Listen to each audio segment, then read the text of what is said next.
de parole ngeen may ma tuuti rek ma indi quelques clarifications parce que dafa am vidéo boo xam ne dañ ko jël depuis démb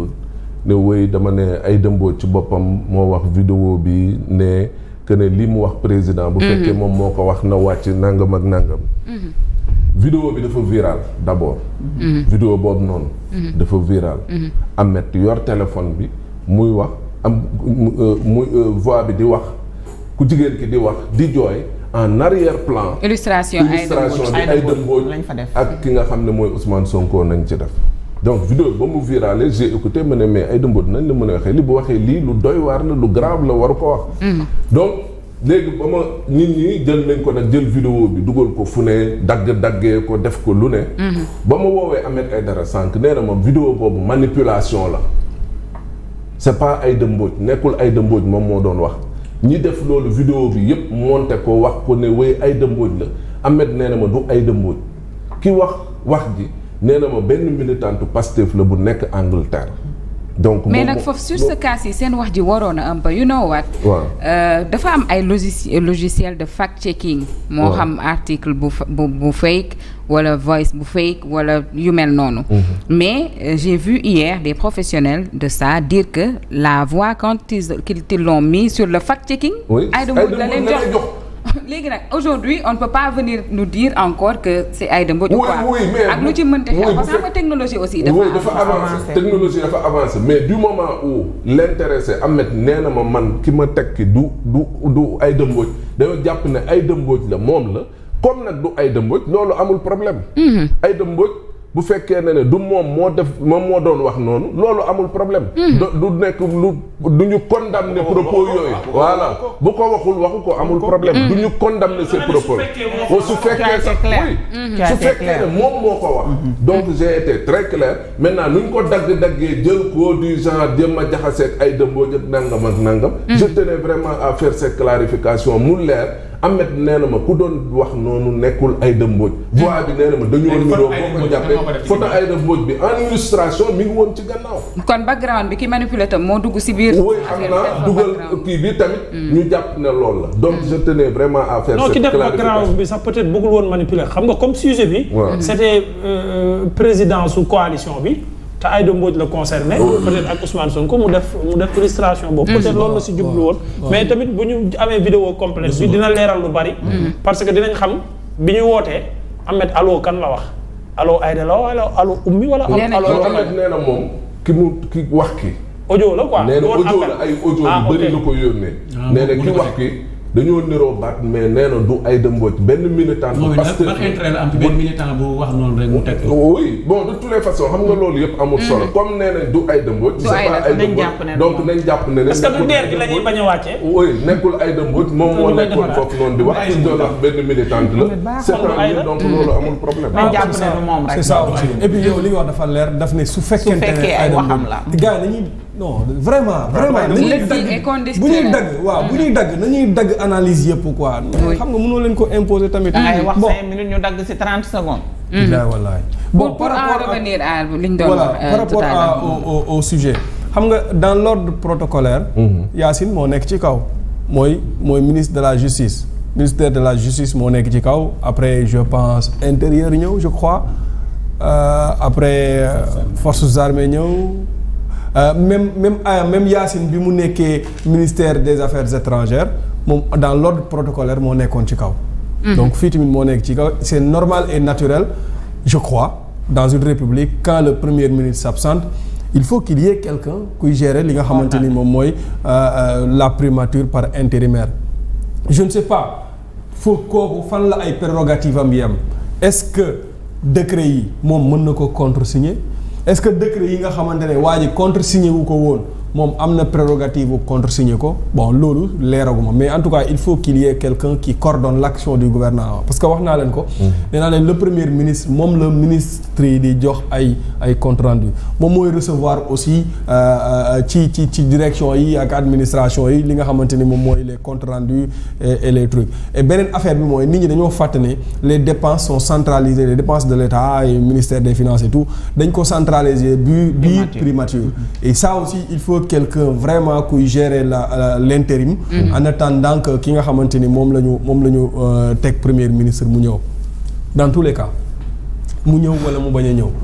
il faut que nit ñi mooy ñi nga xamante ne ñoom ñooy jéem a xool mel ni ñuy servir ñi nga xamante ne ñoom ñooy benn nit peut-être loolu dinañ ci ñëw ci beneen sujet bi ñu xam ne république la ñu war a servir. Ousmane Sonko n'a pas Diomaye Faye n'a pas trahi Ousmane Sonko Diomaye Faye n'a pas désavoué Ousmane Sonko ça il faut que mu leer c'est Ousmane Sonko qui a désavoué Diomaye Faye en premier c'est Ousmane Sonko qui a voulu mettre le président de la République en mal avec le reste des Sénégalais parce que discours yi nga xamante ne moom lay yëkkati yëpp pour se victimiser pour créer l'histoire en sa faveur il faut que ñu fàttali ne Bassirou Diomaye Faye a tout donné à Ousmane Sonko Bassirou Diomaye Faye moo tax Ousmane Sonko moo tax Bassirou Diomaye Faye tëdd kaso pendant 11 mois te fi mu nekkoon du confort Bas fi mu nekkoon du confort ci kaso ba il a vécu des choses foofu noonu mu metti lool ci moom et il l'a enduré avec dignité à cause de Ousmane Sonko parce que Ousmane Sonko la doon défendre et ku xam Bassirou Diomaye Faye xam ne ñaari yoon laa ko mos a gis mu tenir des propos yu nga xamante ni mën nañ ko cee jam mooy face à Maïmouna Ndour Faye ak bi nga xamante ne moom la bind ci magistrat yi et loolu il l'a fait pour défendre Ousmane Sonko bi ñu ñëwee au pouvoir dafa jël lépp jox Ousmane Sonko jël primature jël les ministères de souveraineté Ousmane Sonko premier gouvernement bi sax moom moo dem def consultation si vous vous rappelez Ousmane Bassirou Diomaye Faye am na ministre bu mu dajal ne ko yow de xaw ma la dañ ma laa présenté bi ñu njëkkee gisee man a yow conseil des ministres la woon Ousmane Sonko moom moo defar gouvernement bi yëpp les députés qui sont à l'Assemblée nationale c'est Ousmane Sonko qui a choisi